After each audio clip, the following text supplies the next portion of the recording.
Are you real, really real? And do you feel the same way that I feel? Welcome to a new edition of the Neon Jazz interview series with New York-based jazz singer and songwriter Allegra Levy. We caught up with this up-and-coming singer about her 2024 CD, Out of the Question, Surviving COVID and a Life Lived in the Music. This project was the brainchild of Levy's longtime collaborator, pianist Carmen Staaf, and it includes stellar musicians like Allison and the great Mimi Jones. This Connecticut native has appeared at most of the top venues in New York City and is always on the hunt to grow and expand her skills and the audience. Dig this story. The sun is still shining. Everything's good. It's great to catch up with you. And funny story, I really ramped up a lot of my interviews during 2020.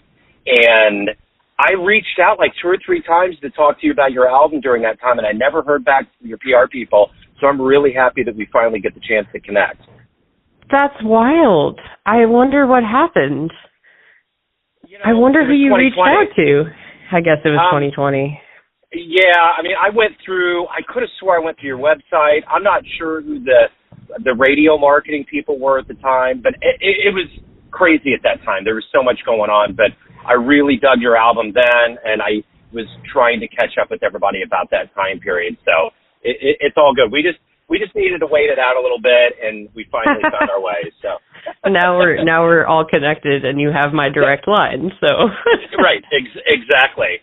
Well, I love the album, and I'm looking forward to getting into it. So thank you for taking a minute out today. Yeah, absolutely. So yeah. So speaking of the pandemic, that's where I want to begin everything. And as I had kind of mentioned, you had an album that came out during that time. You have a new album now. But I'm curious, how much of living and surviving that time period as a musician has created ripples and effects that you're still feeling now in your life as a musician? I keep saying to everybody that we haven't even begun to understand the trauma that we experienced. And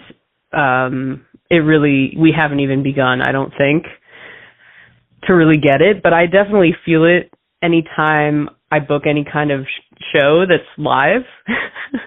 Any single time I'm like, oh, is this going to get canceled? Or is somebody going to be sick? I definitely still feel that way. I also do have small children, so that's part of it. But yeah, it's definitely been a ripple effect, and I think it's also changed, how we spend our time and what music is coming out. All of these things are, it's probably partially, inspired why I had this questions album, because I'm left with so many questions still. Well, and it's interesting, because there was several musicians that I clearly remember during that time that were like, all of these gigs that I have are still popping up on my phone, and all of them essentially melted away by March 15th.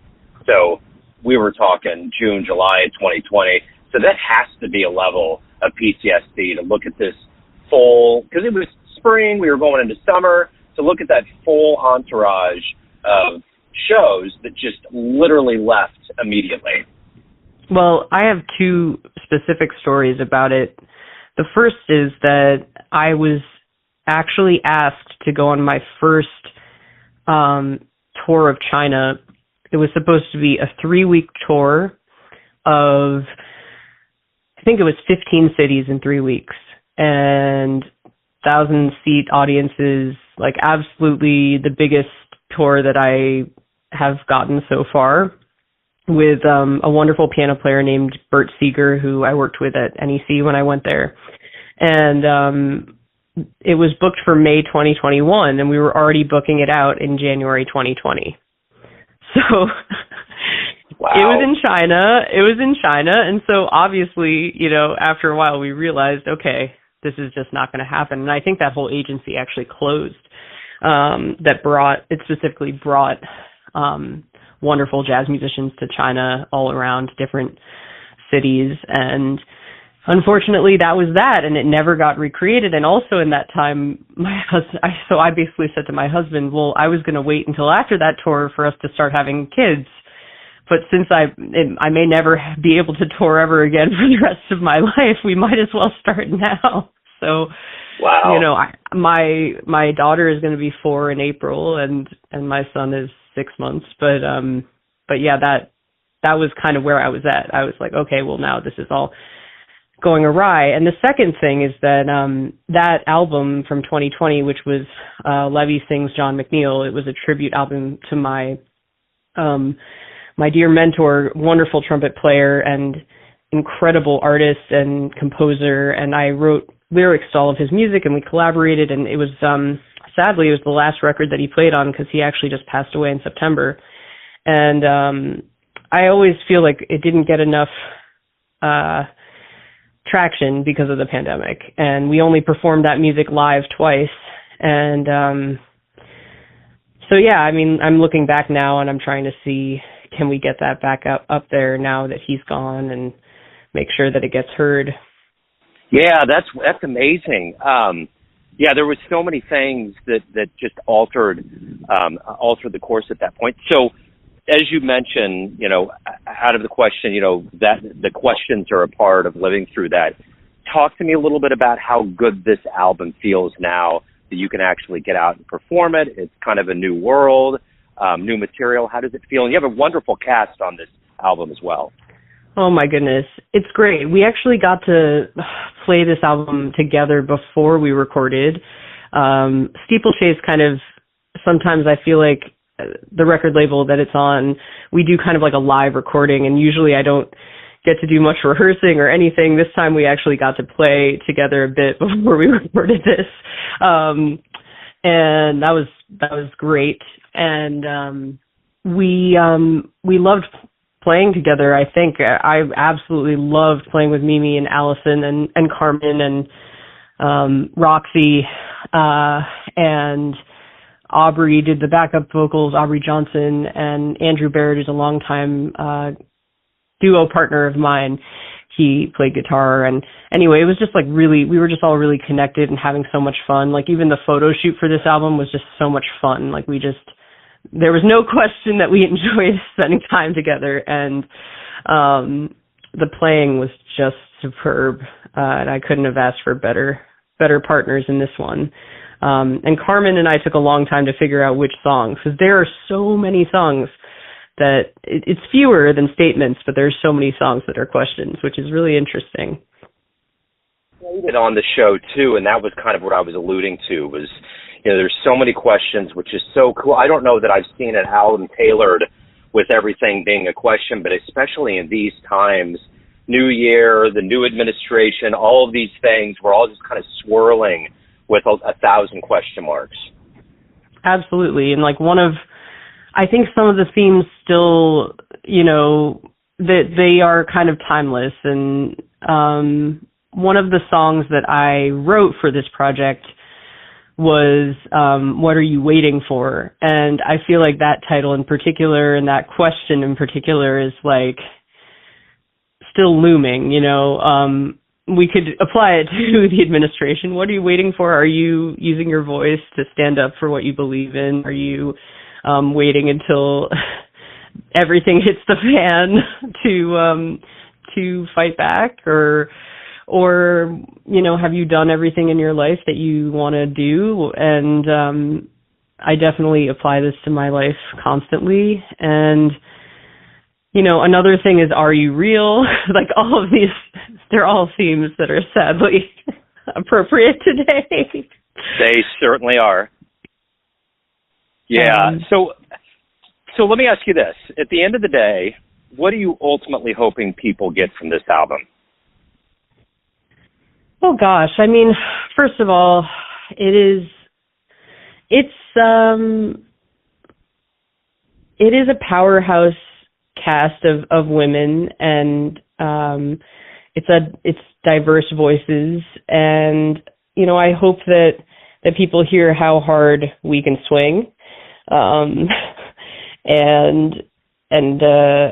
we can get a little bit rock and roll on some of these tracks, and really blow your minds. I think that's one thing, and also the other thing is, I was actually pregnant on this recording, and so was Roxy Koss on a couple of those tracks. We were both pregnant at the time while we were recording this music, and I think that's a powerful message as well. And that we're still out there questioning everything always, and we're not just I don't know. Nothing is simple, and as we get older, that's what we've come to figure out. But as musicians, I think we're still holding strong. We're still questioning. We're still swinging. I guess that's what I think about when I think about this project in particular. You know, I saw Allison Miller. I've interviewed her a few times. She's wonderful, and I saw her come with Artemis to town. And I think it was like a year or two ago, and it's totally different when you see someone live, and she was just going for it on that kid. I don't know that I'd ever seen anybody get after it in that way. It was just so cool to see it. Oh man, she's electric. She is absolutely electric and inspiring and badass, and just like you cannot mess with her. She is a huge force. And it's actually funny, in the studio we were doing my arrangement of What Is This Thing Called Love, and that was a hard one to cover actually because it's been played like so many millions of times. And at first everyone was being kind of very polite and kind of like just easing into it. And we did the first take, and I said, you know what, this is not working at all. Can you play this like you are just rocking out and you put all your energy into this and just go crazy, like let yourself go totally wild. And I think you can hear the result on that. What that sounds like, Allison Miller at the drums going wild is definitely a great example of that. Yeah, that's like shaking a piece of meat in front of a shark's mouth. Like it's going to be on real quick. You don't have to really coax it any further than that. You know, it's interesting. There's a story that I want to write, and I think you'll understand this. For all of the kids that were born during that pandemic era, you know, they always say, when I had my son, he's 20 now, but I remember when he was in the womb that it was really big to play music, especially classical music, or if kids in the womb hear voices, it's just going to increase their intellect.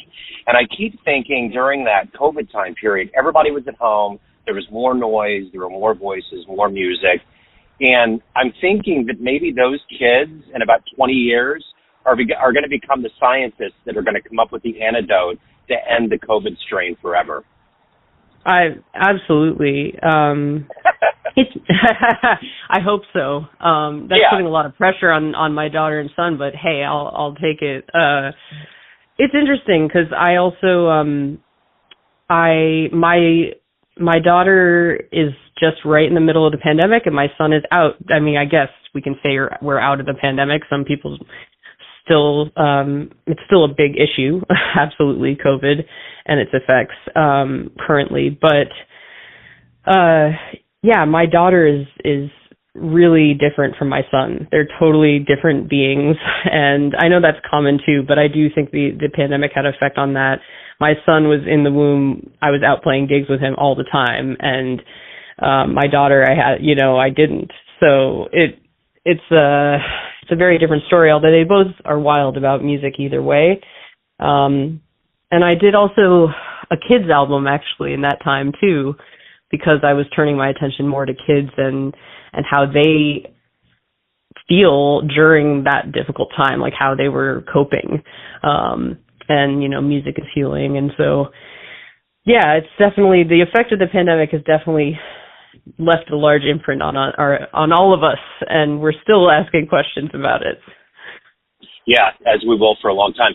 So let's go back to your beginnings. Tell me where you were born and raised and how the seeds of not only music, but more specifically jazz became your destiny. So I was born and raised in West Hartford, Connecticut. And it's not the Greenwich, Connecticut that you might be thinking about. I don't know. A lot of people associate Connecticut with a certain type of vibe, but no, I was definitely, West Hartford was a cool place, I guess. And it's much cooler now than it was when I was there. But the one thing that town had, basically, I think highly influenced from like Jackie McLean and Hartford, they had a big jazz program in the public schools in West Hartford. So I grew up kind of with this, starting in my ear when I was very young. My brother, Aiden Levy, who is a bari sax player and specifically just wrote the biography of Sonny Rollins that was released last year. He started playing saxophone when he was 9 years old, and so I started hearing him, listen to Charlie Parker and Sonny Rollins when I was a few years younger than that. So, my brother definitely plays a huge role in my music education and upbringing, and also just the town's band directors and their, the town's big jazz show that they put on every year. And I fell in love with it. And then, I definitely started out more as a kid and really interested in musical theater also, which kind of, I think, shows in a lot of my work and writing. But ultimately jazz was my true love. So what was the first live jazz show you saw that blew you away? Oh, gosh. That is a very tricky question.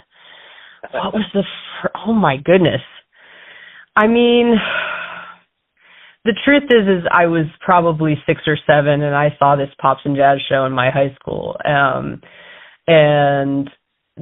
But that's not a great, the high school musicians were pretty good, but I don't think they were, although some incredible people have come out of there, Erica Von Kleist, Noah Preminger, Joel Fromm, lots of incredible people have come from Hall. But that was when I was really young. I'm thinking about more of like a career-based person, though. Let's see who I would have. I mean, I did see Diane Reeves when I was quite young, probably at Lincoln Center, Jazz at Lincoln Center, and she was completely my hero. She was just heroic. I guess I'll say that one. So let me ask you this. Who were influences? It takes a while to find your voice, and, we all stand on the shoulders of giants, but who were those that really swayed you in your approach? It's a mix. I mean, I think I grew up listening to a mix of, Charlie Parker, Sonny Rollins, and then my mom was like really into folk music. So James Taylor, Joni Mitchell, Carole King. So like as a songwriter, I think I have a lot of that and musical theater in my ears as well. But in college, when I really was at New England Conservatory, when I was really checking things out nonstop, and in high school I was really like in the Great American Songbook, like Ella Fitzgerald, and just listening to her How High the Moon on repeat, like live in Berlin, I think 1961 maybe, I might be wrong about that date, but I was listening to that recording like on repeat in high school. But then as I got to college, I started discovering Anita O'Day and Shirley Horn and Carmen McRae and Chet Baker, and I really loved Chet Baker's kind of solos, and then someone who's a little more obscure, who everyone should know, is the great Nancy King, who is based in Portland, Oregon. She's an incredible just musician. But yeah, I was also really influenced by my peers in college, Aubrey Johnson and my teachers, John McNeil, Dominique Eade. All of these people were in my ears constantly. So at the end of the day, what do you like the best about being a professional musician? What gets you up every day? What motivates you to grow and evolve? It's hard. But I think the connection with others and using, music for me is just the way I express myself. It's cathartic for me. It's also just, it's the best way to connect with other people for me. And it is very difficult right now because we don't have the support from anyone to do this professionally. I don't know anybody who doesn't have another gig of some kind to help support them. And I wish I could spend, I think everybody just wishes they could play and create and just really spend time just playing and creating constantly, although teaching is a part of this this art form, this oral tradition. But I think that it just feels like love and joy, and it really it's pretty simple in that way. I still want to play every day. I still want to get up and write a song and sing with friends. And I think the moment that it doesn't become that way, I hope my voice just disappears. So the one thing that's wonderful about being a creative, being a musician, is that you hatch like 1,000 dreams when you finally begin the process. So in that vein, what was the first stage that you performed on where you thought, I can't believe this is happening? I always wanted to be on this stage and it's happening. Gosh, it was probably I would say it's probably the Jazz Standard, which was a great, incredible venue, sadly closed during the pandemic. But I had seen so many incredible musicians up there, Fred Hirsch, Danila Perez, like there were so many. I mean, I think I'd even seen Cecile McLaurin-Salvant up there before it closed. So many incredible musicians played up there, and I got to play a few times there before it closed, and I just really felt the energy of so many people who'd played and performed in that room. It was a cool space. And also I have made a brief appearance at the Blue Note with my friend Aubrey, and it was very brief, but that was crazy and awesome. So absolutely. So let me ask you this. At the end of the day, you dedicated your life to this thing that we call jazz. Why do you love jazz? Why do I love jazz? I love the improvisation, the true spontaneity of everything. I like that it's not just simple. It's not just easy. It's complicated. It's like life, I forget who said this. Was it Ella Fitzgerald? That life's a lot like jazz. It's best to improvise. I don't know if it was Ella or somebody said that, but yeah.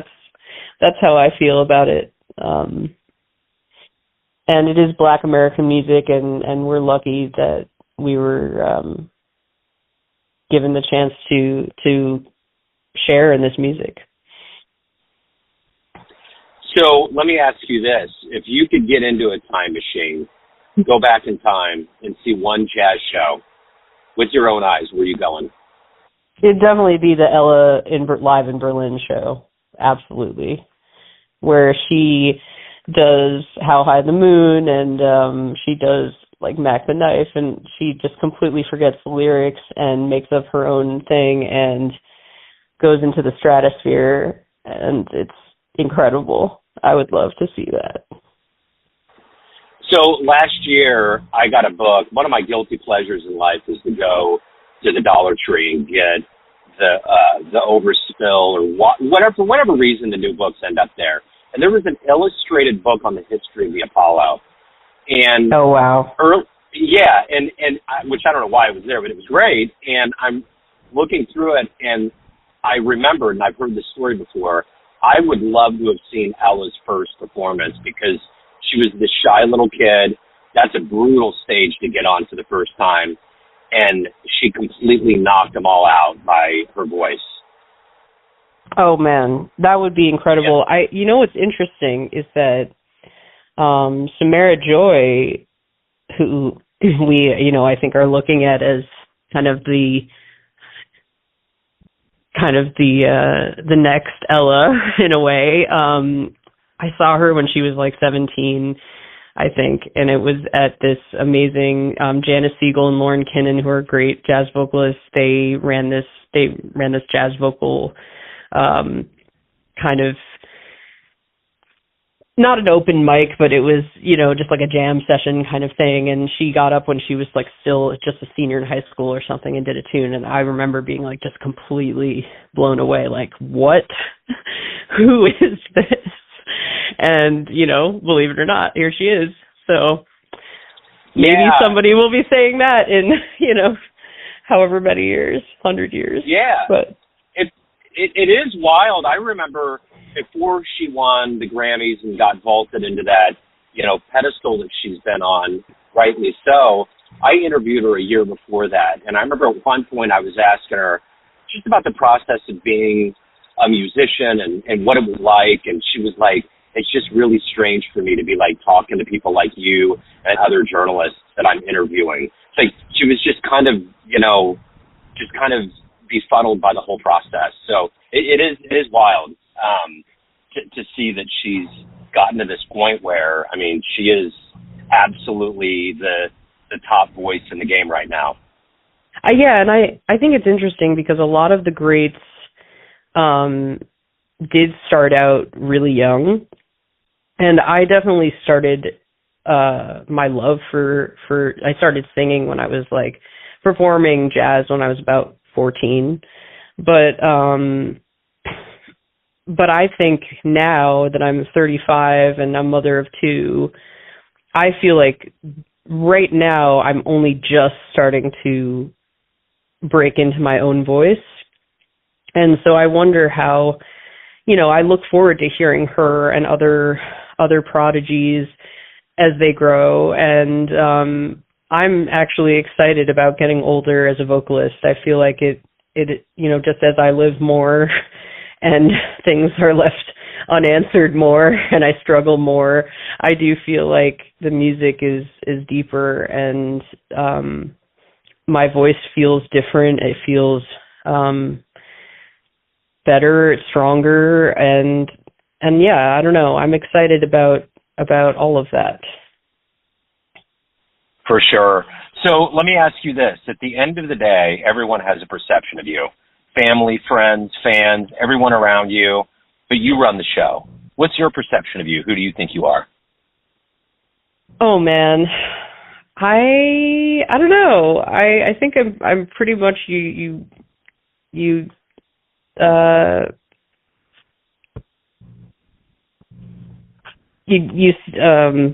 Gosh, that's a tricky question.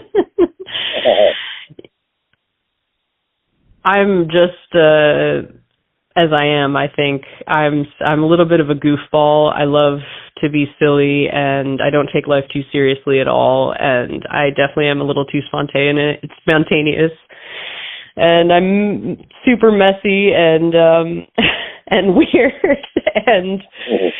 But in general, I think I'm super approachable too and accessible, and I'm always giving away all my secrets and knowledge to everybody else, which I don't have a lot of, but anything that I have, I share. So I guess that's who I am. I'm just like a big sharer, and I love people, and I love musicians, and I definitely love people who listen to music. I love my husband, even though he doesn't listen to music. And I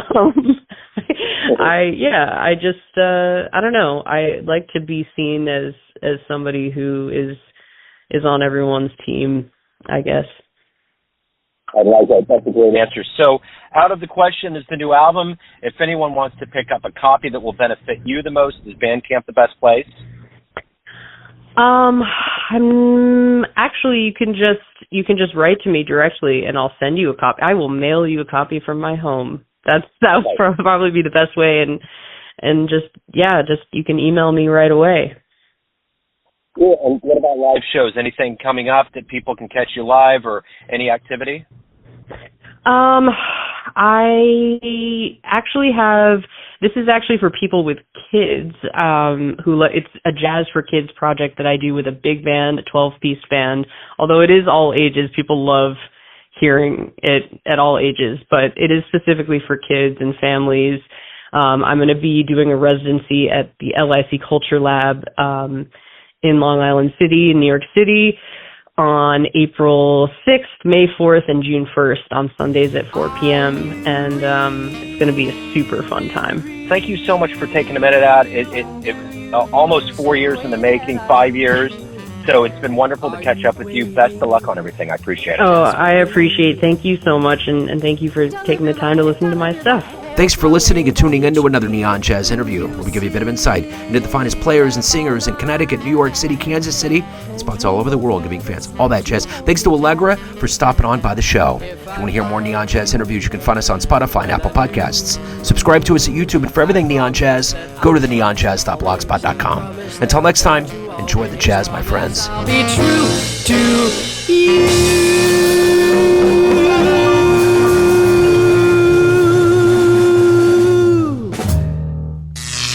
Neon Jazz.